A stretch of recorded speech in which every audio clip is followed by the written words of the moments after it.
Welcome to the It Podcast. As you all know by now, the It Podcast is powered by Monterex. Make sure you head over to monterex.com and take advantage of the 15% off they offer if you type in Legit at checkout. Monterex have been the main sponsor of the podcast for a while now, and their gear is a belter. So head over to the website now and take full advantage of the Legit promo code. Welcome to the It Sportcast. It's me, Andy Grant. It's me, Jordan Neild. Happy Friday, everyone. This week's episode, as you know by now, it's sponsored by Monterex. You get 15% off if you type in Legit at checkout. We've got you covered on your going out gear as well. Go to verclothing.com. You get 20% off if you type in Legit 20. And thanks to some cheeky listener of the podcast, don't ask, you don't get, someone messaged the Health Kick Kitchen and said, did the Legit listeners get anything off because they've been sponsoring us? Now you do. Now you do.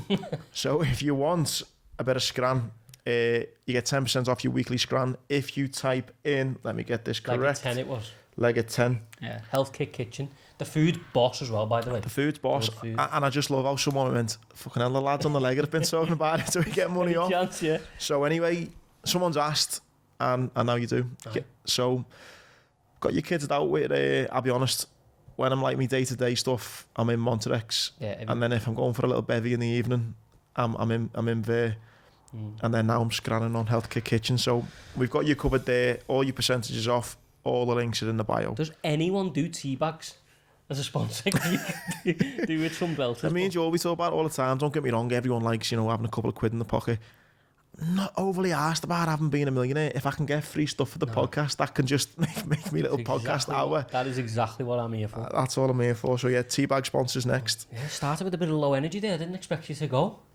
I was just sitting looking at my laptop and you went, right, bang, it's Andy Grant. So cut my start there, lad. You know what I will say as well? A big heavenly 18th birthday to, I don't know if you've seen this week. I know we're both supporters of the Owen McVeigh Foundation. Mark and Joe, Owen's parents, he would have been 18 on Monday just gone, so big shout out to them as well. Absolutely. So I'm rocking a t-shirt today. Amazing, do unbelievable work. Yeah. Beat enough to be at the Christmas sort of event we did, didn't we? Unbelievable work. Yeah. Unbelievable. So, you know what, bit of a weird week in sport, because I think the elephant in the room is all the horrible stuff you saw with Mason Greenwood. I guess we can't go it without talking about that. You can you, mate? Obviously, when we had a little live thing before, didn't we? And then sort of comments and that, people want to hear about it, don't they? And weirdest thing is it's not just Mason Greenwood. No, so what I thought was dead interesting, we come on to the Greenwood bit in a minute. I've just wrote this down because you had a lad called Dave Goodwill. He's been making the news a little bit. He's re-signed in Scotland, yeah. Yeah, so he's re-signed in Scotland, and it's caused up a bit of a fuss because 5 years ago he wasn't actually charged. It was just charged in a civil court. I think he got fined 100 grand and for rape. Yeah. How does... Now, Scottish Prime Minister, she's not called the Prime Minister, what's she called? Nicola Sturgeon. Nicola I don't know Sturgeon. what she's called. She's grumpy, is what I'd call her. Sure, back in the Lecky ran out. Looks like she's chewing a wasp half the time, but anyway. Pitbull chewing a wasp. She's come out and condemned it, saying footballers should be role models and stuff. Now, what someone's on the backup said, right, you're saying that now. He's been playing for 5 years after he'd done the rape. Yeah. So he'd done the rape, he wasn't formally charged. I don't think he's got a criminal record, if I'm right in saying that. It was in a civil court. He's went on and played 150 games. That's actually got a decent return. He scored 92 goals in those 5 years. He's now switched clubs, and now everyone's going, you've signed the rapist. It's that injustice quote that you say, though, isn't it? People are only outraged when injustice affects them. People only care about injustice when it happens to them. But like, the fact, to me, once you get, whether it's a civil court or whatever it may be, once you've been found guilty in one sense or the other of a crime like that, against the female or against the male in the opposite way, there shouldn't be an option to be playing sport at a high level. Do you not think? No, because what about every woman that now works for that club? Well, what are you saying to them? I think the women's side of that, the club, I think like just half of them have left. Exactly, because if you're just saying like, I mean, I'm sure their thing will be like, but he's a good footballer, for example, or like what you say, he's got a good return. He's banging in 1 and 2. Exactly, yeah. But so you're basically saying to every woman who works in that building, I'm not saying he's a danger to them because, you know, that's a crazy accusation to put around, but you are basically saying we care more about the returns on the pitch than we care about what anything you think, but you keep our club going. I think the crazy thing is, though, I mean, this was 5 years ago, and it's now all being brought up again now. I mean, why was Nicola Sturgeon not moaning about it 5 years ago? Because it didn't get it on the TV.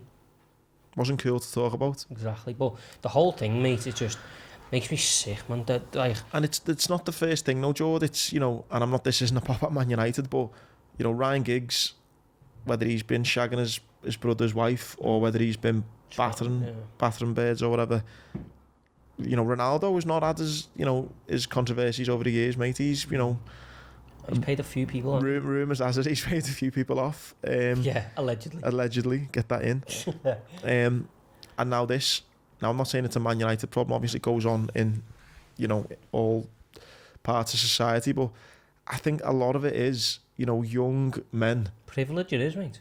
Young men getting told how great they are, getting all this money, getting all this adulation, not having any responsibility, and being told you can do what you want for far too much of their lives. If you get given, we've had this conversation loads, but you get given that amount of money, you will have an attitude problem and a problem with any sort of authority.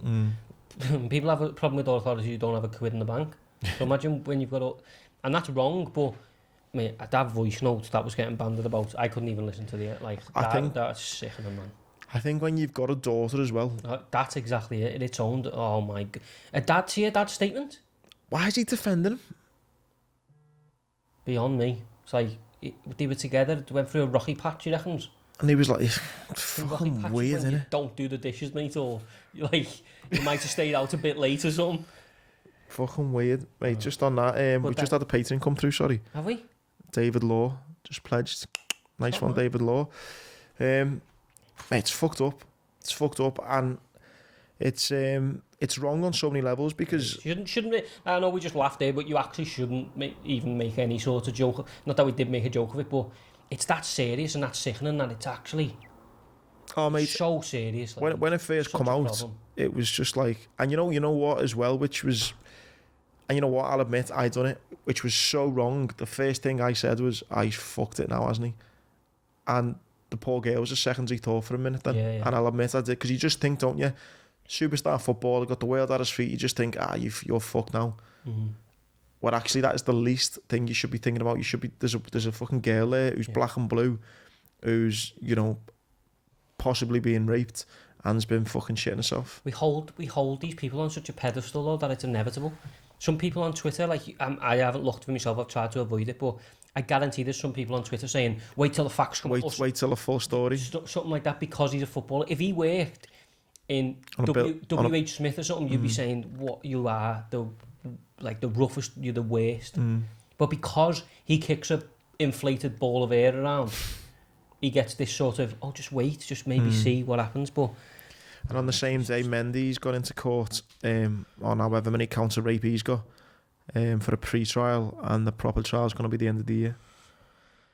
To be honest, mate, like, proper moody note to start this podcast on. It is moody, but you've got to talk about it, haven't you? Like, it's just a proper stain on the industry that we love. The reason we do a sport show is because we love sport. Yeah. And it's a stain on everything that sport's about. And you feel for, like, we've had Missy Bocairns on, you know what I mean? Liverpool's youngest ever women's captain. You know, talking about the huge steps the women's game are making.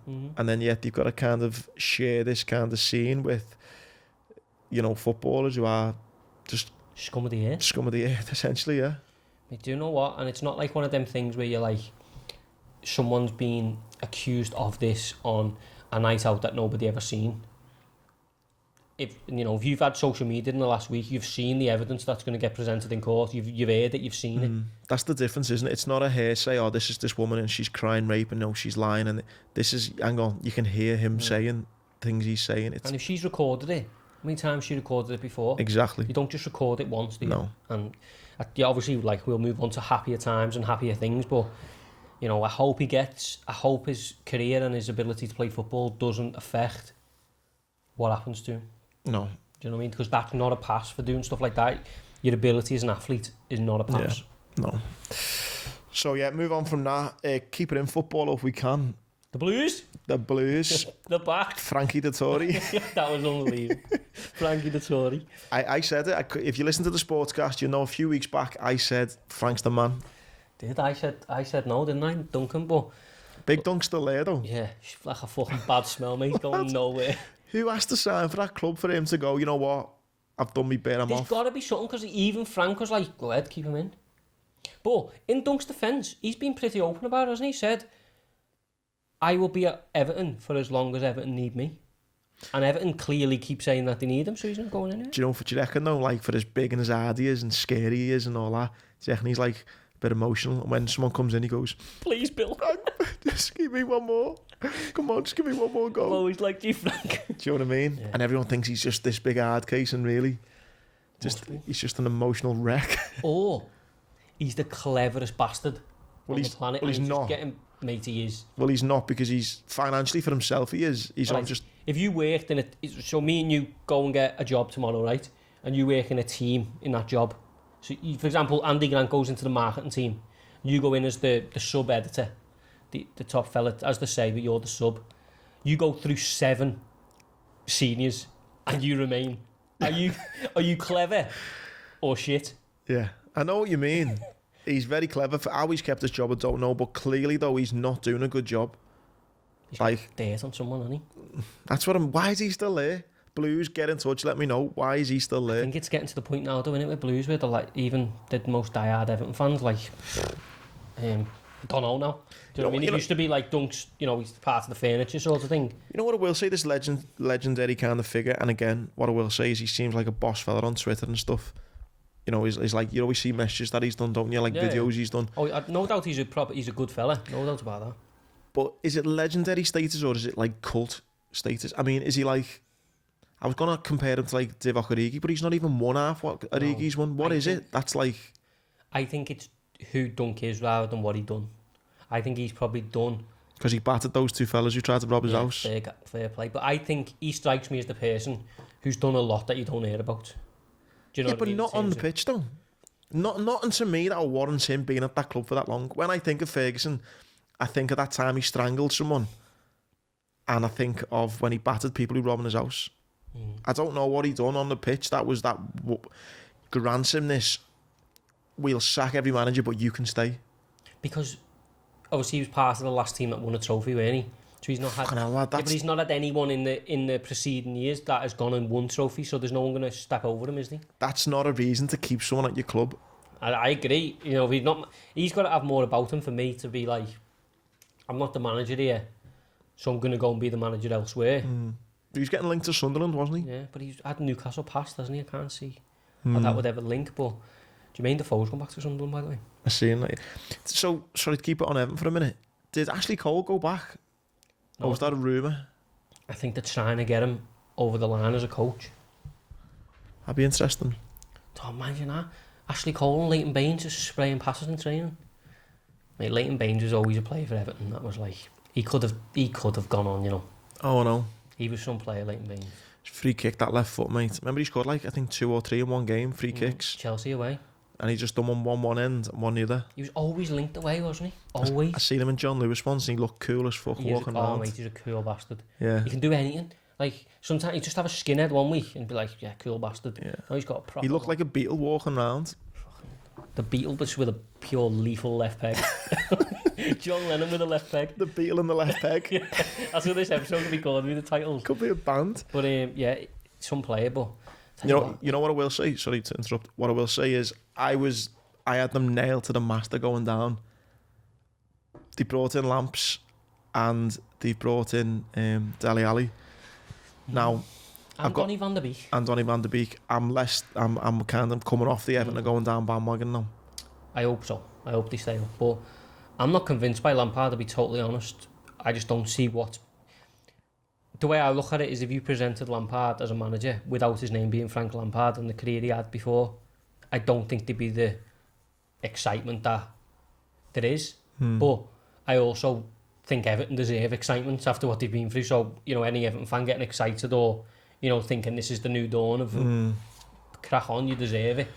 But for me, when you just look at the facts and you look at it without emotion, I just don't think it adds Yeah, up no, I can see where you're coming from. What people are getting excited about. And I know people make the comparison to Gerrard, but Gerrard went and won something. What you believe in of the Scottish League or whatever, but he still went and done it. He still went and won a trophy and won a league. You got to go and do it, haven't you? And with regards to the signings, I think I'd be a bit more excited about Donny van de Beek than I would Dele Alli, because if you're getting Dele Alli of 3 or 4 years ago, then yeah, wow, you're getting a player. He's been fucking shy for the last 2 years. He is 25. I couldn't believe that. Is he? 25, lad.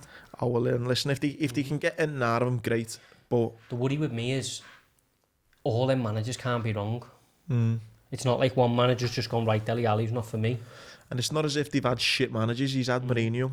Was that you seen that clip going around with Mourinho where he's like, yeah, it's a brilliant one. Yeah, and he's off like, Amazon Prime, it was one. Don't regret being this age, sort of thing, and the ability you've got. But it's been 3 now, hasn't it? So it's been Mourinho, Pochettino. Pochettino liked him, didn't he? Yeah. Towards the end, he was getting a bit frosty or whatever. Mourinho didn't have him. Nuno didn't have him. Conte didn't have him. So at what point do you go, Dele Alli's the problem? That's the point he goes, it's always been my dream to play for Everton. yeah, up the toffees. But it's like, yes. Well, I think Donny van de Beek, what happened at Man U? It's weird, wasn't it? Because he was a player at Ajax, like... Yeah, and they just fell out of love with Solskjaer, didn't he? There's a clip of him. Man United are warming up, and all he's doing is setting players up to shoot, and there's a coach literally sat there. That's what I mean. I'd be more excited about him than I would Dele Alli. But regardless of who you're getting excited about, like you say, George, I think it's enjoy the excitement, because I think with Lampard in, the freshness, I think they've got a hell of a more of a chance of staying up than they would if they kept Ferguson. It's the difference positivity can make, innit? Do you know what I mean? And to be honest, like, you know, not to drag the thing down, I'm not convinced it'll work, but for now, that excitement will keep them in the division.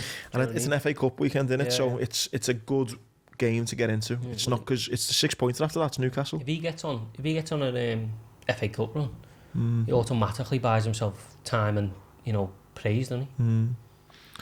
Well, the managerial merry-go-round is Roy Hodgson's back. Yeah, Watford.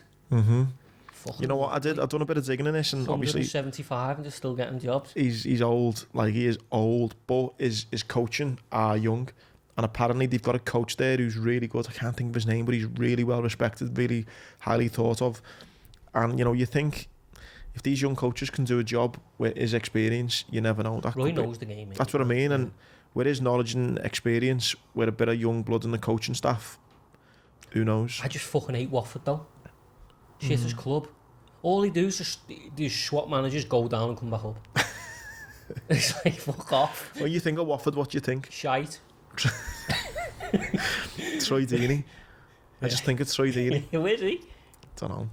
I just think shit. I hate when Liverpool play Watford. I hate it at home. Hate Watford away. I hate everything about it. Apart from Elton John. Isn't he a Watford fan? He is, yeah, actually, yeah. Well, don't mind a bit of Elton. I'm going to see him on my birthday. He's cancelled all his gigs. He's fucking best now. He's playing Anfield on the 17th of June. He's cancelled all his gigs. First I heard. That's the end of the podcast. Andy's lost about 2 ton. Oh, yeah, no. cancelled them all, hasn't he? Well, anyway, I was going to see him. Love Elton, me.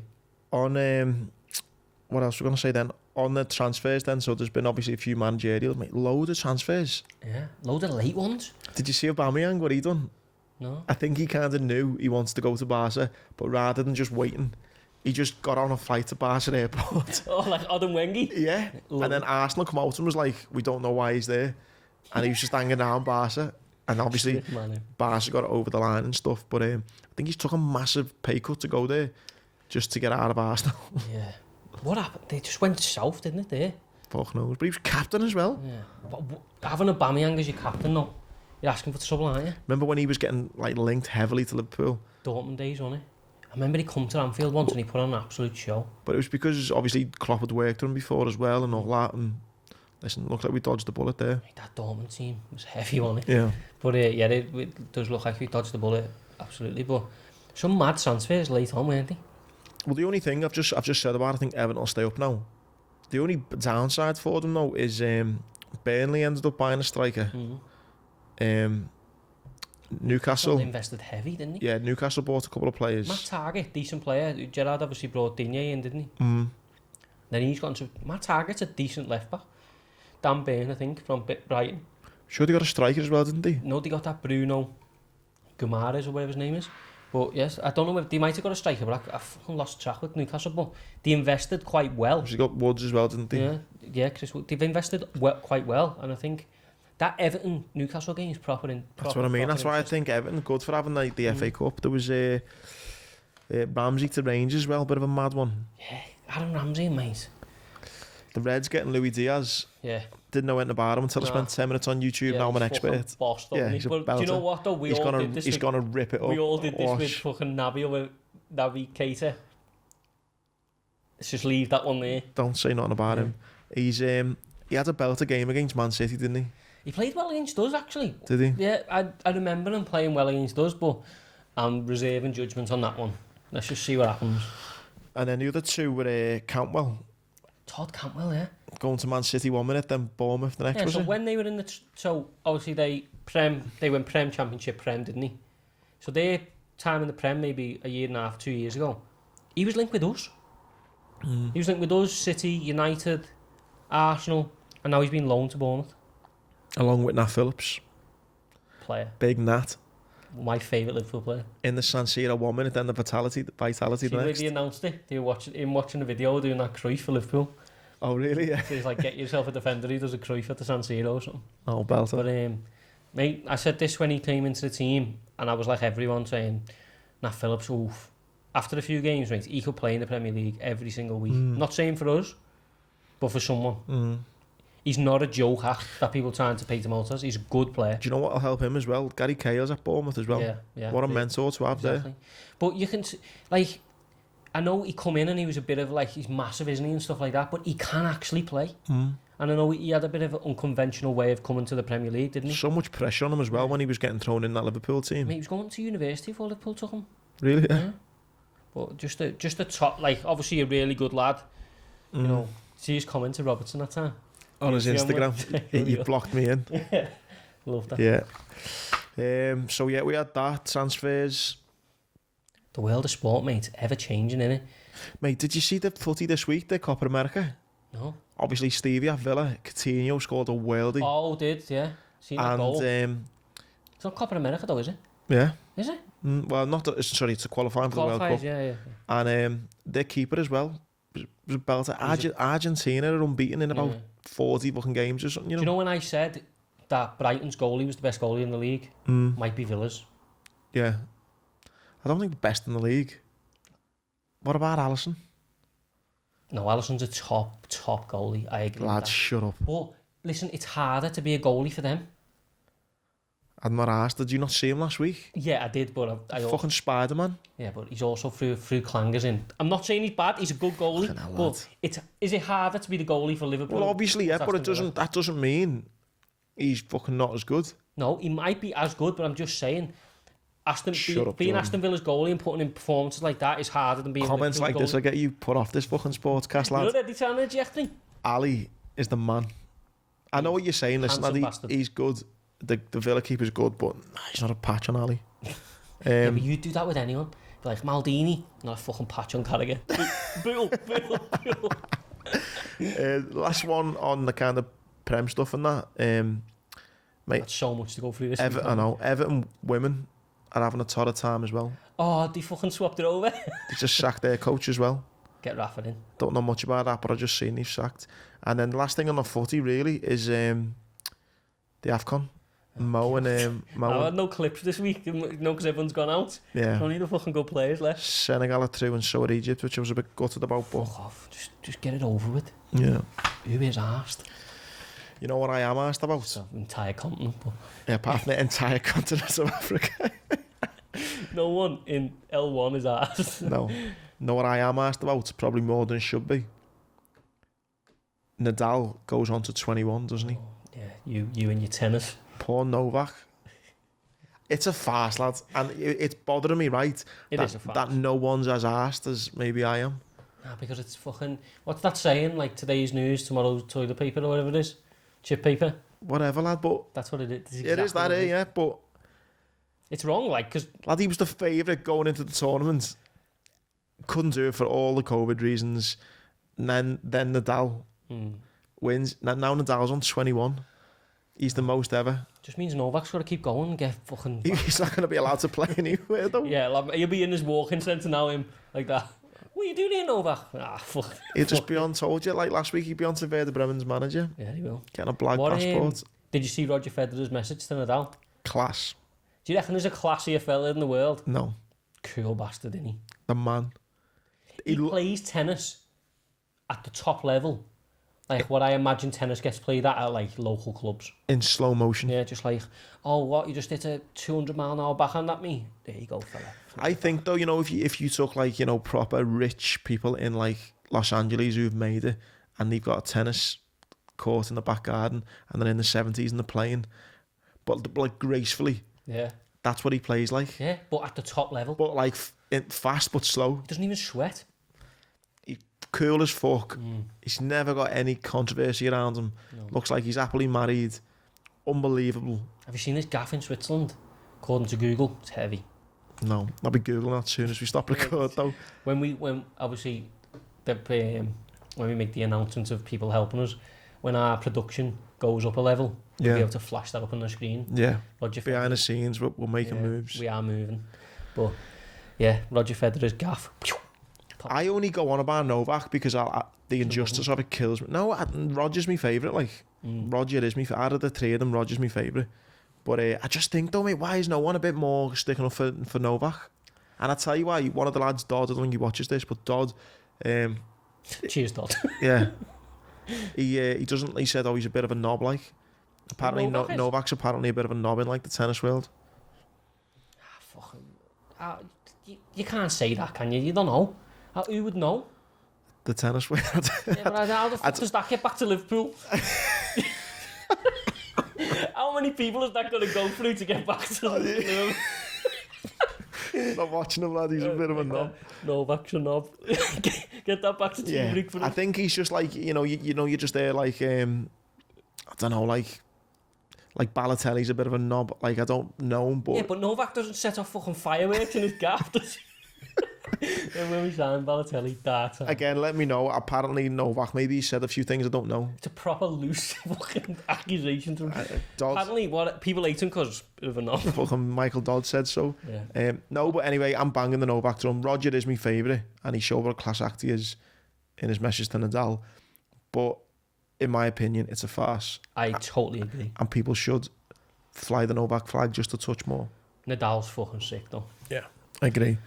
Just unbelievable. Talking of sick people. I know you're going to say. Do you? With my little American sport obsession. Brady. Tom Brady. Some of his numbers are crazy. Don't we talk about there by playing in slow-mo? I was like, obviously, I'm a new NFL. I've always known of Tom Brady, but I'm a new... He's like the certain sports, Michael Jordan, Usain Bolt, David Beckham. Exactly. But like, I watched the playoff games the other day, the championship games, getting bang into it, starting to do little bits of digging, loving it all, loving people, like, giving me tips on Twitter as well, which is great. But he weren't an athlete. Oh, no. And he isn't an athlete. No. But he built his body and his mind to the point where he was just 5 steps ahead of everyone else. Have you seen a photo when he got picked, when he nearly never got picked for starters? Yeah. And then the one underneath it's got all his rings on. Mate, and you know what else he was? That, like, I've only really started to appreciate a tough bastard. Got fucking sacked heavy sometimes. And just, imagine the bravery it takes. Like, I know we have this helmet thing and all, they're in helmets and pads, but imagine getting hit by them fellas and then you need the composure to sit in that pocket just till the last second to get your throw off and know you're going to get wiped out. And the trust you've got to have in your teammates. Trusting yourself to take it as well. You know what, though? I have looked into it a bit and stuff in the last couple of days since it's broke. He had really good managers, though, that built teams around him. So obviously, all the things you said, all his attributes, then they've also said, listen, we need him and we're going to make sure he's got the best blockers, the best this, the best that.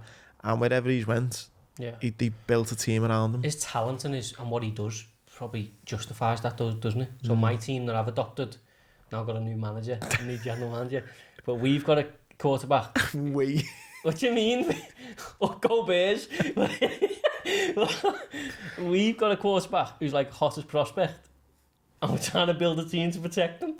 Go on, who's the hottest prospect? Field. You ever watch QB1 on Netflix? No. So watch QB1 on Netflix. So they sent. Are you picking your team on the back of Netflix documentaries? No. So I watched this ages ago. I didn't realise he was there until. So basically, as I said, I let my team come to me.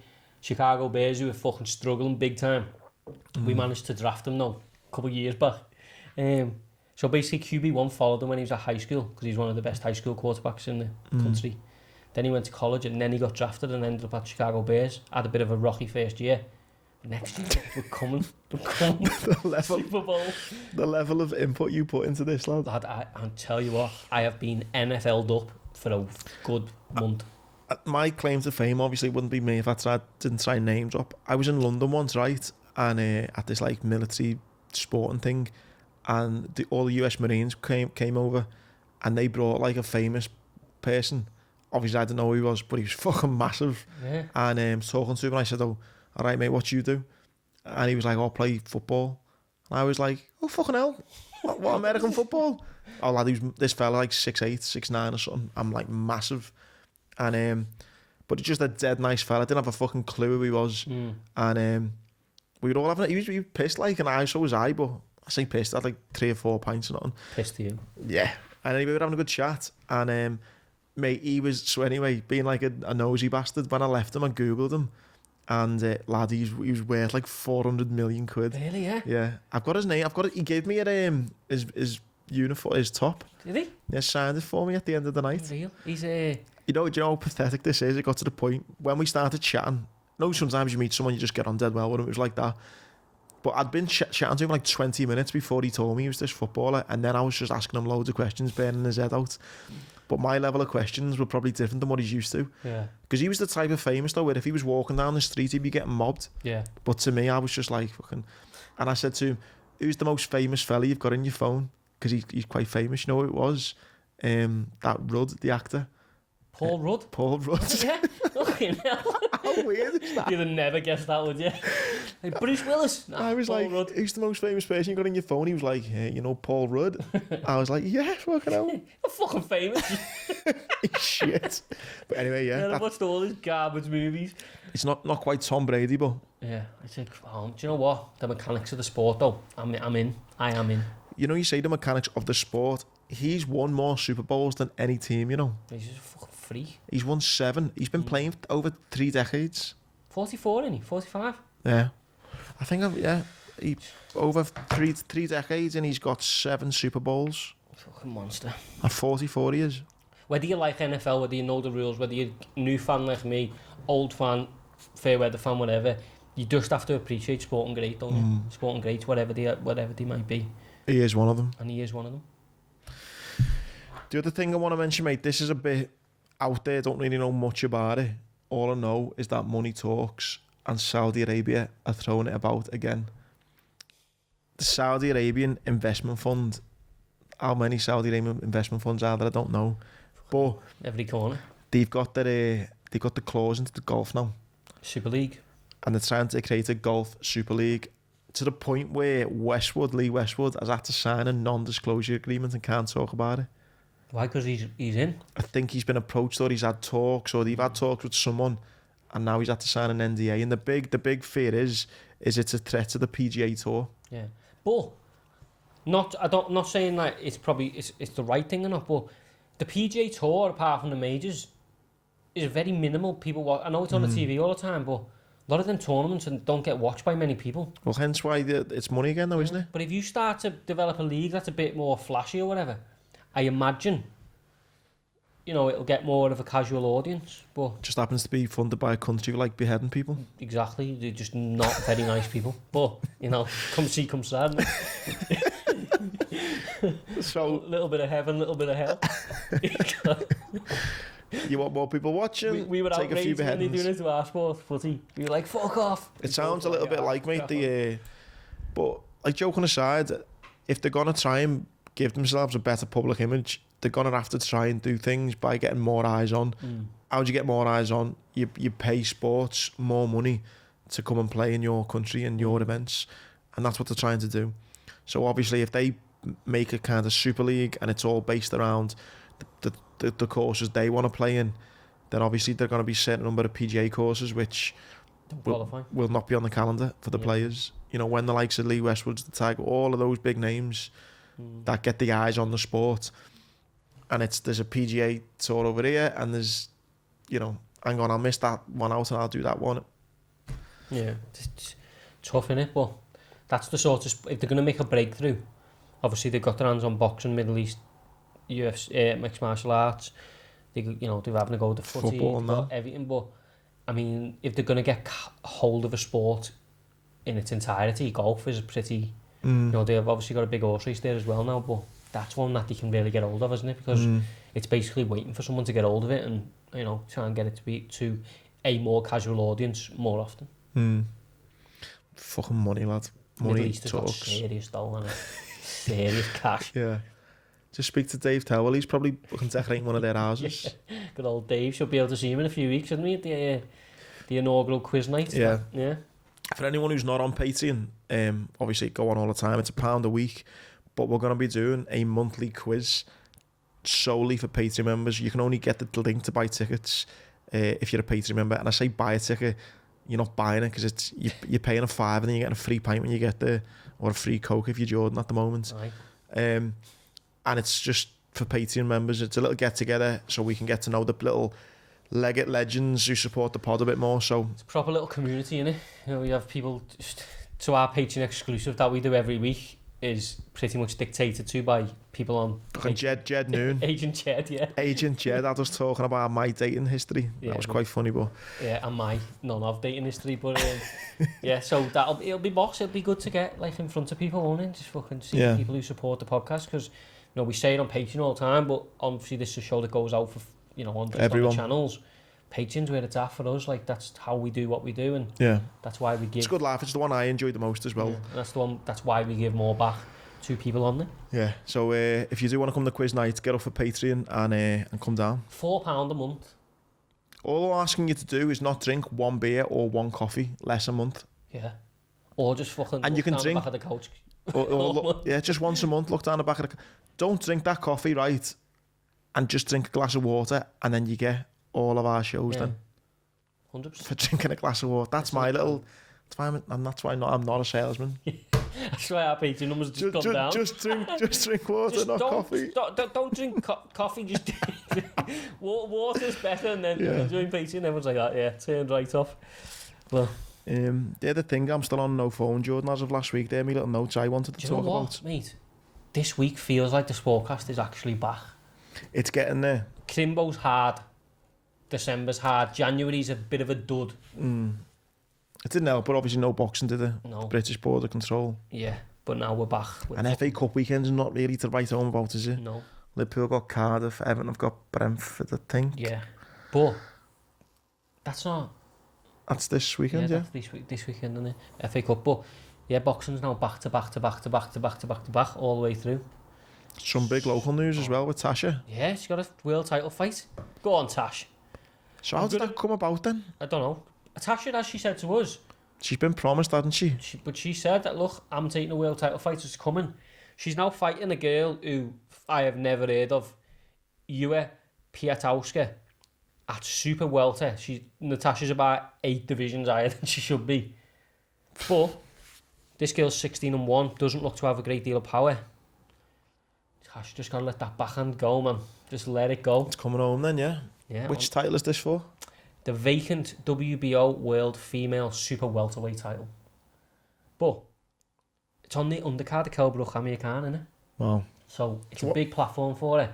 Hopefully she can get the belt, she can defend it at home, make some money, defend it however many times she wants, and then her pre-made career that we discussed with her in, you know, this side of the camera, because she's unbelievable at that. Yeah. Is there sitting waiting for it. She's a good speaker, isn't she? She's just good energy. Yeah. I think you can, like, when we had her in here, we could have sat with her for hours, couldn't we? Like, literally. And yeah, she has got one of those, you know, when you meet people, it's like just good vibes, isn't it? Yeah, it's like she's just a nice person. She's a natural as well. Do you know what I mean? She's a natural behind the, like, with the camera. She knows boxing inside out. She can punch like a freight train. She's got it all. And I just hope when is she fighting then? That's 19th of February, Manchester Arena. Oh, so it's only a couple of weeks then, yeah. Could get a late ticket, couldn't we? Go down. That'd be good. Just say, come on. I've got a great month of February of sport. Yeah, you're going away, aren't you? I've got Inter Milan away, Wembley. I'm not being rude, by the way. I'm connecting my internet. Got it all, lad. All coming up. So if you want to throw in, Jord, if you want to sort that, lad, you're the boxing side of this production. If you want to sort a little Tasha Jonas little ticket out for us, then you sort it, lad. You leave it with me, lad. We'll sort it. Oh, it'd be great to see her win a world title. Wouldn't it? Oh, imagine that. I don't think I'd rather see anyone else win a world title than her. Be boss. And she's a Liverpool, absolute Liverpool legend. Trailblazer. Absolutely a trailblazer. But mate, boxing, so happy it's back this weekend. Obviously we got Eubank. Obviously this stuff that we had last week with Dillian White and Fury now got made, didn't it? Big Frank went 41 million. I seen that. Did you see some of the tweets after it? He hasn't got 41 mil. Some of the tweets after it going, but hell, he still owes me 12 grand from 5 years ago. Yeah, Curtis Woodhouse, 14 grand. It took him like 3 years to get it. Mate, it's the biggest purse bid of all time. So explain to me, George, how these purse bids work, because So, I don't know. Basically, you go with a random offer to stage the fight. So Eddie went in with 32 million. So basically Eddie says, there's 32 million to stage the fight. That still gets split between the two boxers. I want to host this fight. I want to promote this fight. He then finds a way to make that money back through tickets, pay-per-view, merchandise, sponsorship, blah, blah, blah. Eddie went in with 32, which I'm pretty sure would have broken the record anyway. So 32 is about 24 million. So it's about him being a businessman saying, look, I'm prepared to put this much out because I know I'm going to make X amount. Yeah, so basically Eddie's gone, said, so it's all in US dollars, isn't it? But I'm going to break it down GBP. Eddie's gone in and gone, right, 25 million. That's what I think this fight can generate and I can make a profit from. I want to promote the fight. I want it on my broadcast. There's 25 million in my envelope. Frank has then gone 32 million or 31 million. No, I want to promote the fight. So basically, he's guaranteeing Fury 80% of that, 20% to White. But the problem you've got is, he's got to now and try and find that through 31 million. How the fuck do you generate 31 million? From that fight. So you go to what? You try and find an arena, Cardiff maybe. So you sell the tickets. But we've just been talking about, though, would you not go to Saudi with it? Would they not want it? But they're saying it's in the UK, aren't they?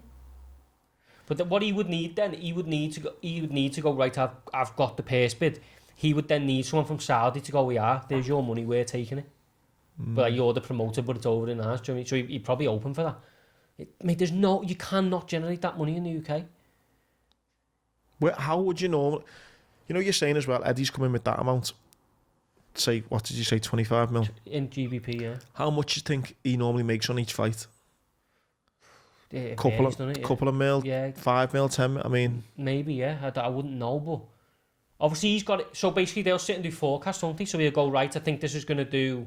It's going to do us 30 mil, I'm prepared to pay 25, we make 5 mil on this event. So Eddie might have gone, right, it's going to do 800,000 UK pay-per-view buys at $19.99. So they've got that. I'm going to go to Wembley, I'm going to sell 90,000. 80 quid a ticket, boom, there's that. I'm going to get... Who's there? I'm going to get Betfred to pay X amount for the ring apron. There's that. Do you know what I mean? And then I've got the merch. You've got all this stuff. Where does the money then come for the other fighters? You're talking there about an 80-20 split of the purse bid. You've got to make that, haven't you? Or you got to put that like it's. So the 80. So that purse bid is just for that one fight. For the fight, yeah. And then you've got to build a card around it. By paying all them as well. Yeah, but that's why people on the card get fucking $4,000. Oh my God. I think there's ways of obviously, incorporating it as a card. I think, there's obviously ways as with business that you can do that. But yeah, that's for the fight, yeah. 80-20, mate, so yeah. Fury's fucking not soft, is he, mate? Mil, yeah. Wow. But, yeah, fuck me, how Frank Warren makes that money back, I'll never know. You'd have to send, you'd have to do fucking, like the pay-per-views, 90 quid. You'd have to, you can't do 19.99, and Joshua's the highest. Joshua broke the record for pay-per-views north of 1.4 million, I think it is, for Ruiz 2, or 1.5 million. So he'd have to what, as in 1.4 in total, or in sales? People bought. Yeah. At 24.99, I think it was. That's the record. So you'd need Fury and White to get fucking close to that to start making the sort of money you've put down. Is it though? Are you going to buy it? Well, you will, because you're Yeah, fucking diehard, but... I'm telling you, a million people won't buy that. Not a chance. Mate, it'll do about 13 buys in the US. No one in the USA will give a shit about it. But Why has he done that then? because Fury's his prize asset, isn't he? Imagine Eddie winning a bid to promote Fury. Yeah, it'd kill him, wouldn't it? Kill Thingo. It'd kill Frank Warden and Bob Adam and all them, but mate, they've got to start trying to find some dough somehow now. So fucking Frank's sweating in his. But yes, but now White's gone quiet, hasn't he? Don't say he's going to start what? Mate, it's just no one's heard from him since. Like, there's been no sort of the fights on, this, that, quiet. It's fucking drama, all this boxing stuff, lad. But he's done it before, hasn't he? Where he's like, I think he'd be guaranteed 6 mil on that. But he was offered 5 mil, I think, for Joshua to step in. He was like, no, I want 10 or something. He always argues about money. Yeah, I've heard Eddie talk about that. But if he does, mate, if he fucking sidesteps that. And we're sidestepping all that shit with Joshua, haven't we? Now Joshua's obviously in a position where he has to fight Alexander Usyk now. Gonna get fucking shellacking. Another one. What date is the Fury fight happening? April 23rd, they're saying. But obviously we're waiting on good old Dillian, aren't we? But yeah, it's boxing for you, mate. What do you think's happening with Eubank then this weekend? You mentioned it just briefly then. Yeah, so he's fighting Williams, isn't he? Obviously Clarissa Shields is also on the bill. The self-proclaimed GOAT, greatest woman of all time. GOAT. That's what she calls herself. Yeah, so she's on the undercard, obviously defending a plethora of belts. Then Eubank Williams, so it's a great fight, like. You know, we think Cardiff as well, so Liam Williams got home advantage. But I just can't call it. I thought Eubank obviously with Roy Jones. So going into the fight blind, I thought Eubank was the favourite. But he's like 2-5 or something. Short that, do you know what I mean? But I think, and I said this last time, which is why we won money on him when we backed him for the decision. I think he's caught between his natural style of like, you know, he wants him to do, and brute force really, uppercuts, big shots, to then boxing like Roy Jones Jr. wants him to box, which is like Roy Jones Jr., which Eubank just can't do because like no one can. Yeah. So he's sort of in that middle ground, which for me then leaves the door open for Liam Williams to box to his way to victory, really. But when he was with Brendan Ingle when this first got announced, Brendan Ingle's with Dominic Ingle, who's Brendan Ingle's son. And I don't rate Dominic Ingle as a coach, it's just not for me. You know, what the Ingles have done for British boxing, I obviously love, but for him as a personality, I just don't see it. So I thought Williams and him just didn't work. But he's left him now and he's gone to Adam Booth, who used to train Eubank for a couple of fights.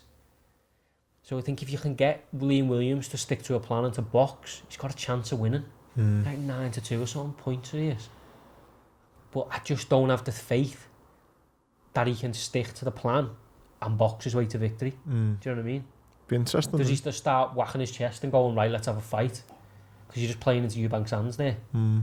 But the repercussions are massive, mate. You lose this, you're going nowhere near the world title again. Eubank's in his 30s now. You know, I don't think Liam Williams is far behind.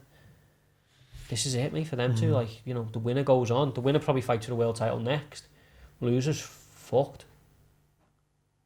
I mean, it's a great fight, but I just can't separate it, to be honest. When's that Cardiff Saturday night? Saturday night, yeah, on Sky. Nice. But the one bet that does catch my eye for anyone who's obviously interested is, I think it's 5-6 for the fight to go the distance. And I think if it plays out the way I think it will, I don't think it'll be the all-out war people are hoping for. Yeah, I think it'll be a bit of it. I think there'll definitely be big exchanges, but I think both of them, despite their words, probably respect each other enough to, you know, not be stupid. Because if you go into this like head on chest and go for it, you're probably going to get knocked out. So, but yeah, it's a good card. My favourite journeyman. I hate calling him journeyman, but it's what they're known as. Kamil Sokolowski, the big heavyweight who beats people if they don't turn up. He's fighting Otto Wallen before Fury. Oh yeah. And then Caroline Dubois making a debut. Keep an eye out for that. But Harlem Eubank is on the undercard, who's Chris Eubank's cousin. Oh, okay. He is trained by Liam Williams' trainer.